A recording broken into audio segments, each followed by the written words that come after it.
And today I have the next contributor, Jennifer Lyker, in the Bounce Up studio, and we will be talking about her aha moment during the pandemic and what she shares in her chapter and the book 21. Now, a little bit about Jennifer. She is the founder of Ink Splash Designs.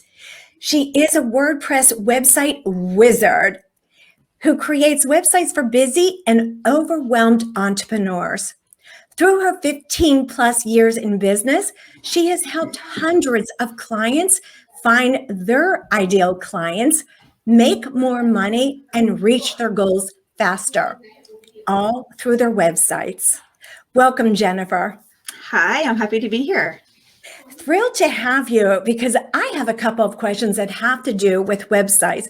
But before we get into that, because I think everybody could use a tip or two about websites, I would love to find out, you created something that most businesses did not.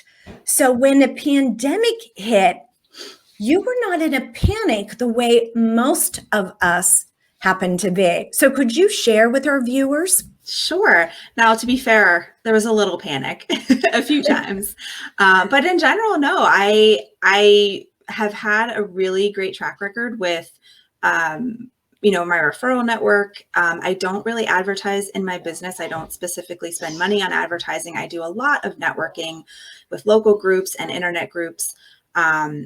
And I just have been in business long enough that I have a really great client base, and that referral network delivers really, really consistently.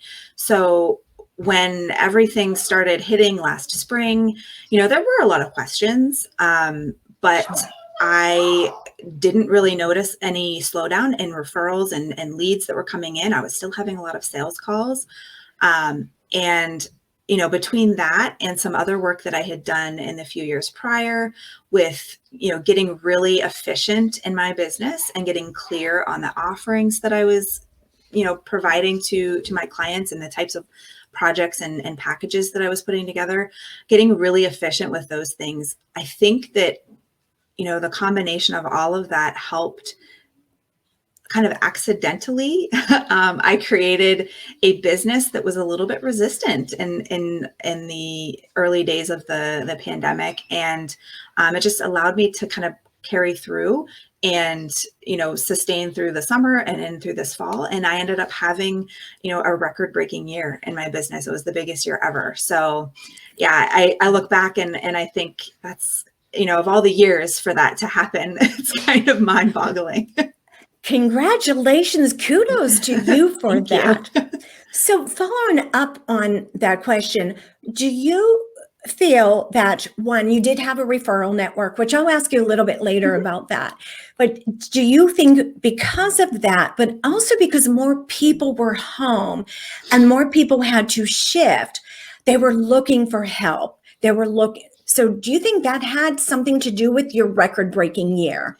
It did in the beginning. I think I was very, very busy in April, probably through June, with those types of clients that you're talking about, the ones that were like, well, I've been wanting to do this project for a while, and now I'm home. I have some time, or I have to make this big change in my business, and now I need to make that change, reflected on my website. And so I did have a lot of kind of small bite projects and things like that coming from past clients and a few new ones. So that was definitely the case early on. Beyond that, I would say probably like the second half of the summer into the fall, it shifted back to more of my normal, the normal type of projects and clients that I get. But that was definitely the case early on for sure. Which served you well. It did. So in the conversation, in something you said earlier, you said you defined your packages and what you offered. So did you say no to some work that opened you up to other work? I did. And it's actually something that I started doing a few years ago, but it has become even more, like I've realized this year how important it really is. So with web design, there's so many things that can be connected to that. So, I found myself doing all sorts of digital stuff for clients, whether it was helping with email setup, social media, email marketing. And I was happy to do that. But it just gets to a point where there's too many things that I'm trying to do as one person. And so a few years ago, when I started working with a business coach, we really took a look at, what do I want to be doing? What am I really great at? And what do I get annoyed by doing? Because there are things that I was like, I'm doing it, and yeah, I get paid for it, but it's not my favorite thing to do. It doesn't bring me joy. So, so getting rid of all of those extra things. And instead of saying, no, I don't do this, I did start to build lists of people who do those services. So for example, I might have a client who needs help with Facebook ads. That's not something I do, but I have a whole list of people who are great at that. Or they might have a need for copywriting or a logo design, which is not something that I do. And so I started to just build kind of a referral list so I can at least point people in that direction. That helped my business become a little bit lighter and more efficient, because when I have a new client, I know exactly what we're doing. We have a system, we have an onboarding process, we have a checklist that we go through. We're not going back and forth. Well, wait, what about this new thing that I don't really have a process for, but we're going to try to fit in, and we're not going to be very efficient with it. And, having those systems in place before the pandemic hit helped me. So I wasn't panicking, trying to, I wasn't bogged down. Being more efficient is just good in general. And it really helped between just general panic. And, when we decided that we have 3 kids and we were going to be, schooling them at home, knowing that my time was going to be even that much more valuable. Sure.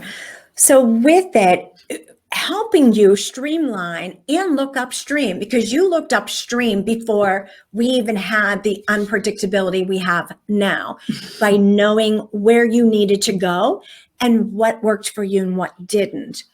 The other piece to it is, when you're doing something that doesn't quite fit, did you find that was taking your energy? It was zapping your energy? Absolutely. Yeah. And energy has been a big lesson this year, I think, for all of us, and for me, for sure. Those things that, like I said, oh, yeah, sure, I'll do them. It might be a little more difficult because it's not something I do a lot, but I'm fine helping, but it does zap your energy quite a bit. And then that takes away from the other things that I enjoy doing and the more important things that are on my plate. So being able to say no and having that practice, already kind of under my belt a little bit, headed into this year when it became even more important, it was very, very helpful. Also, you're in a creative field, you're in a creative industry. And when the energy is zapped, it really impacts your business. Oh, for sure. If I have a deadline, I need to get a design created for a client in 2 days, and I'm tired because I've spent, the last 2 days fighting with something else or spending time on other things.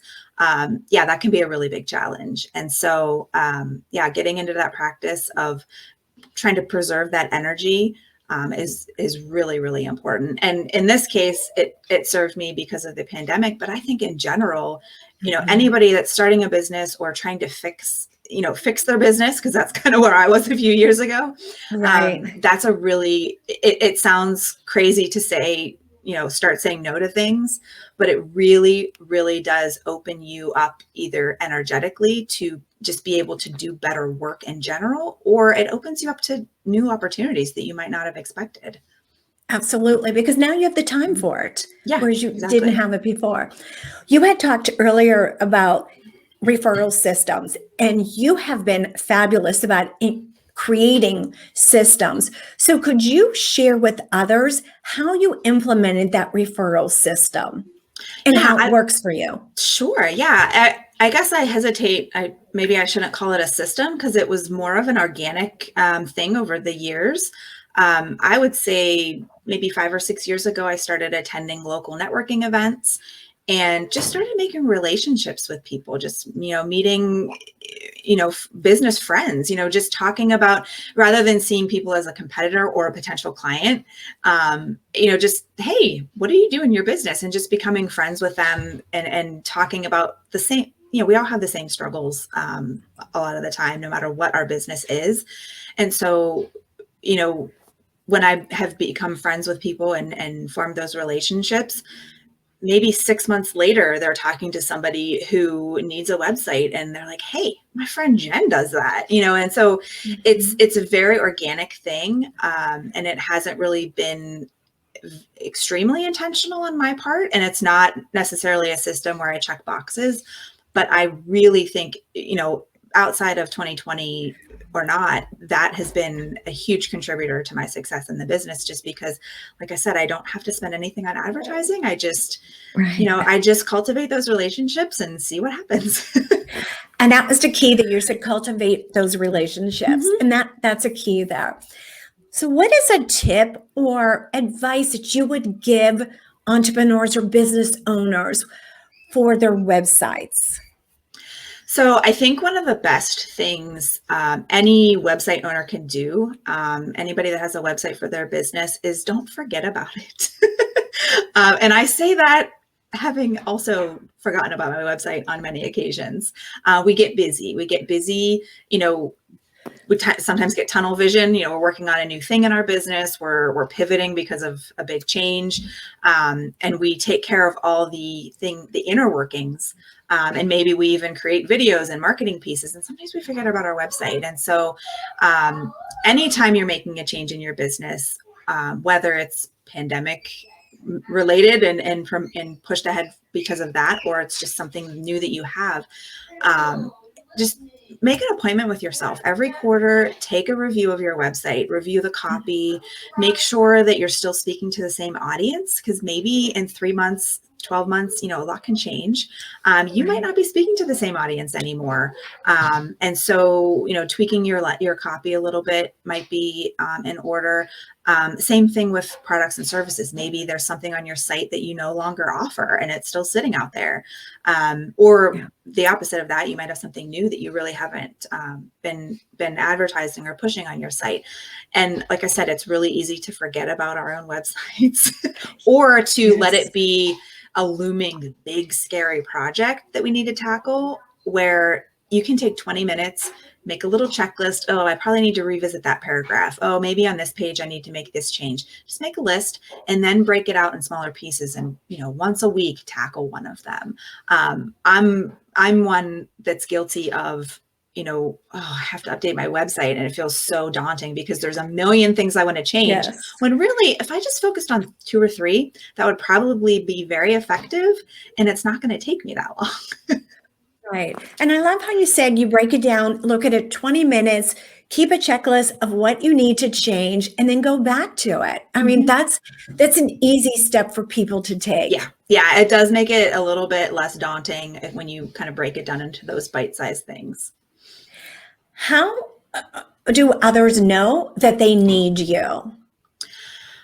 If you find yourself cursing at your computer screen while updating your website, it's probably time to outsource that. I would say for me and my business, there are things that I'm better off paying someone else to do for me. Things like writing my website copy. I'm not a writer. So I finally, decided that was something that I needed to outsource. And let me tell you, that was amazing because I didn't have to fight with it.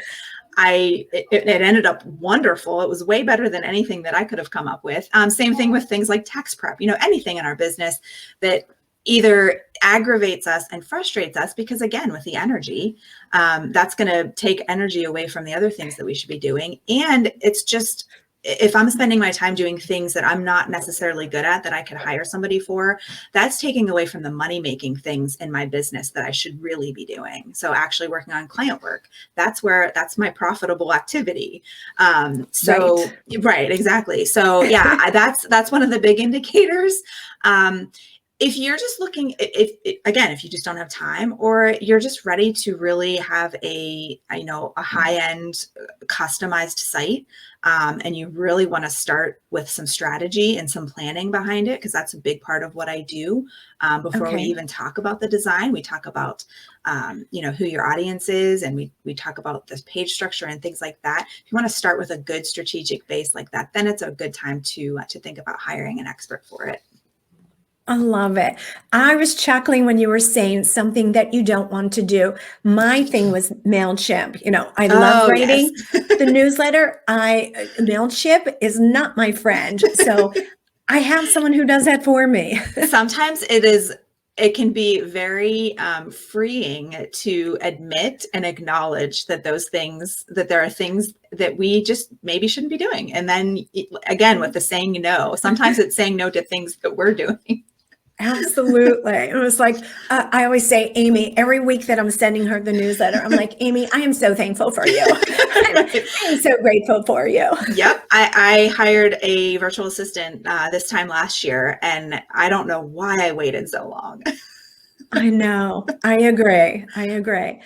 So Jennifer, how can others get a hold of you? What is the best way to get a hold of you if they wanted to reach out to you? Well, the best way is my website, inksplashdesigns.net. You can type that in, or if you Google it, it'll come up. I'm also very active on Instagram. My handle on Instagram is inksplashdesigns, and you can find me on Facebook too, inksplashdesigns. I on Instagram and Facebook both. I will share, kind of behind the scenes, maybe projects I'm working on, little tips and tidbits, and helpful things related to your website. That's awesome. Thank you so much. Thank you for offering the suggestions and sharing what you went through during the pandemic and beforehand, that you set up your business so that whenever life hits unpredictable moments, you're actually staying in stride. So you're a great example for others in business. So thank you. That's great to hear. That's kind of my hope with everything that so many of us have gone through this past year. I know our story is not any different than so many parents with school-age kids, having to shift to working at home with juggling all of that. But I think that it is really helpful to hear other people's stories, and it gives us all a little bit of hope. It does. And that's what we need, is hope. Hope. So thank you again. This is MJ Callaway signing out. And remember, make it a bounce up day.